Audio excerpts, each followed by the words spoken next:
Thanks, Leo.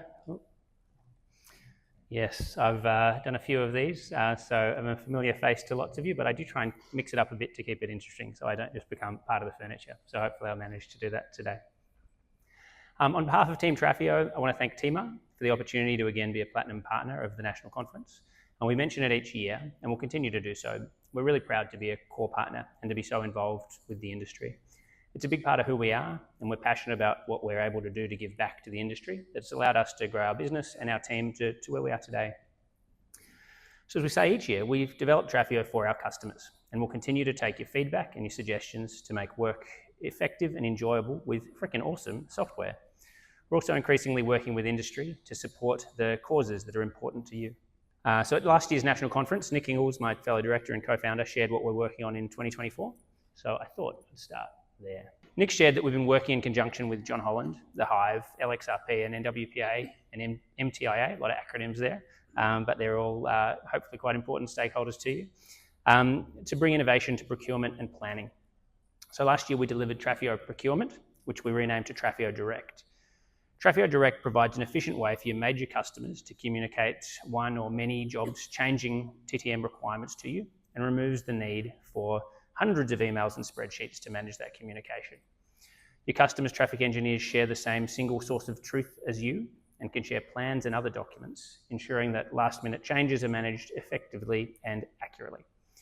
Traffio Direct has now been live for over 6 months and has been used on a range of major projects. We've been thrilled by the feedback we've had from several of the Tier 1 contractors who are now looking to specifically engage TTM suppliers that use Traffio. Key functionality that we're working on at the moment are booking requests and an overhaul of all the interfaces that the non-Traffio suppliers interact with. The ongoing aim is for an even more seamless user experience for those on both the Traffio side and the supplier side. Last year, Nick shared that there were some features being developed for the EU and UK market and that we were looking to bring those to Australia.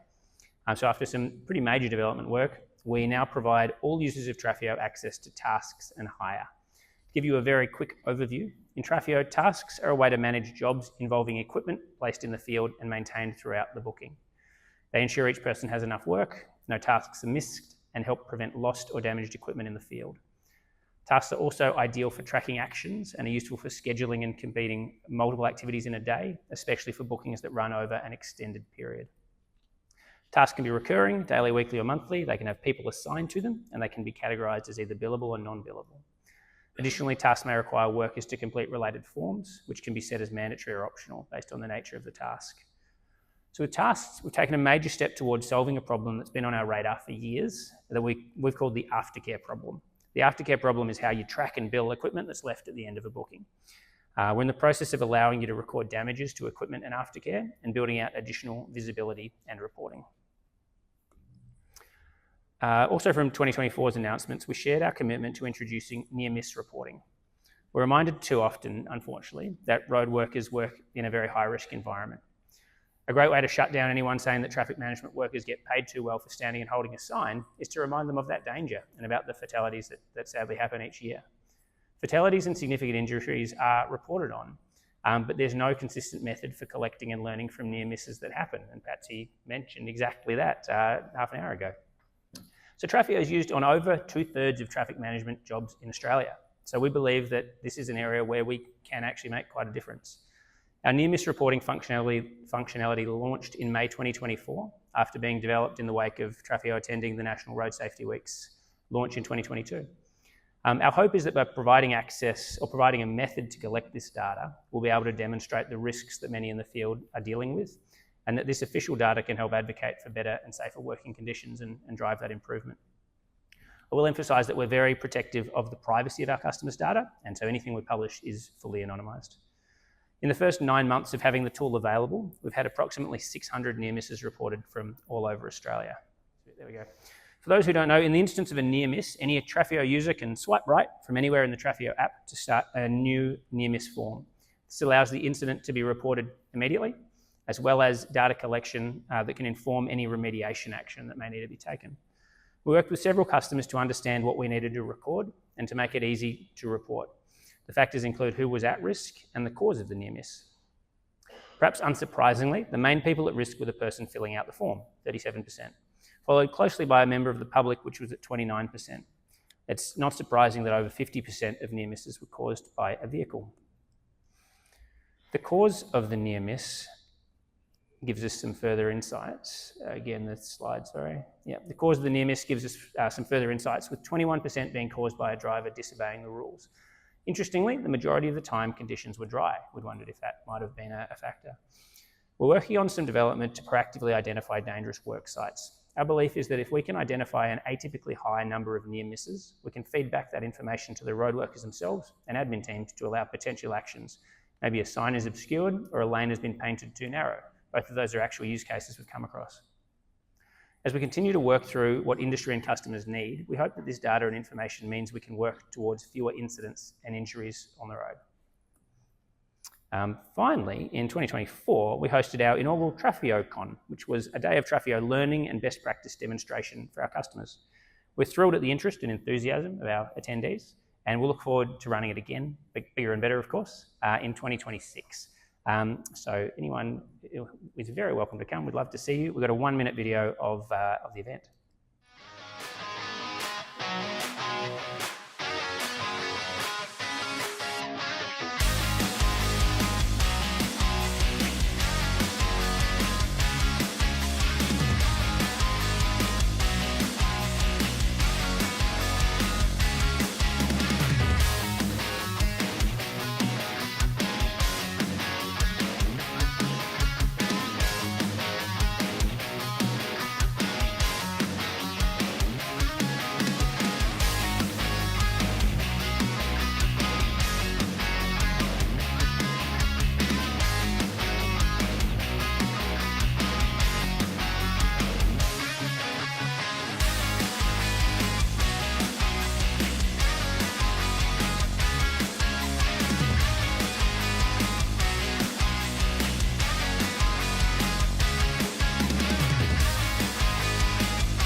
How good did that look? Anyone who missed it, better see you there in 2026. That had certainly been a long dream. When you start a tech company, the idea of holding a conference where everyone gets to learn about your tech is pretty exciting. So we very much enjoyed getting to do that. A couple of other things we wanted to acknowledge from last year. We talked about our work with the Department of Transport to bring the road access portal into the Traffio app. And that was something we're pretty passionate about, but very late in development, the Department of Transport decided to take a different route. So it's disappointing, and if and when there's an opportunity to revisit that, we will look forward to seeing what we can do. We've also spent some significant time exploring with RTOs the implementation requirements of the National Training Framework and how multi-skill qualifications could sit in Traffio, as well as better ways to manage your trainees. It's been a slow work in progress. There's a lot of complexity to it, and is continuing in 2025. We've got some great opportunity with partners such as CTA, and hope that this year we can make parts of Traffio fit for supporting the training and development of staff and TCs. So what can Traffio customers and the industry expect out of Traffio this year? So in recent years, there's been a lot of industry discussions around the need for site video recordings to validate that a site is set up correctly and provide evidence of compliance with the TGS and TMP above and beyond written and photographic documentation. To that end, we've partnered with a new software called SiteStory to help make this possible, and that integrates with Traffio. SiteStory are all about recording, linking and storing your site drive-through to ensure you have the full details of your site when you need it. And we anticipate that this will eventually become an industry standard. The integration with Traffio will enable automatic syncing of SiteStory recordings with your Traffio bookings. You might also be able to ask Matty at MyPol about his part in all of this. We anticipate that this will be ready to go in beta in early April, and we're always looking for customers to help with beta testing and make sure everything works for them. So we'd encourage anyone who'd like to have a look at this to stick their hands up or come to the booth. Maybe don't stick your hands up now. And next one, we're about to release our integration with Fast Track. This is highly sought after by customers who not only do work in temporary traffic management, but also reach into the labour hire space. Fast Track do some really good work in interpreting labour hire pay, and we're great with booking and scheduling people, so there's the perfect match. We've done a lot of work with Fast Track to build a strong long-term relationship, so that the customers can rely on that solution growing and integrating over time. A timeline for this integration is beta testing at the end of April with an initial rollout in May. So that time allows anyone who's looking to switch to Fast Track or explore Fast Track to do so in line with the new financial year. And we'll share some more info about that as we get closer to the launch. I want to share as well, we've been working closely with the team at CTA and CTA Care Connect, and we've started to engage with their NDIS program. So CTA Care Connect is about connecting abilities and creating opportunities. As part of our values at Traffio, we acknowledge that there's plenty of things that are bigger than us, and we like to support the communities we're involved in. So when CTA came to us to explore the possibility of taking on a team member as part of the CTA Care Connect program, we're pretty keen. So welcome John to the team, and we're hoping that this may provide an opportunity for others in the industry who are looking to hire through that sort of channel as well. So as we wrap up, last week the team successfully hard launched into the US after a couple of years of tinkering in the background. Exhibiting at APTA in Orlando was quite a culmination of work, and we're hopeful that a lot of you are over there, so that was great to see. We're hopeful that we'll see some exciting developments over in the States. As with the UK and EU, we're committed to bringing anything we learn overseas back to Australia to benefit our Aussie customers, and we're really excited about what this year is going to look like and what we'll get to share with you next year, and we'd love to see what we can do to help. Thank you.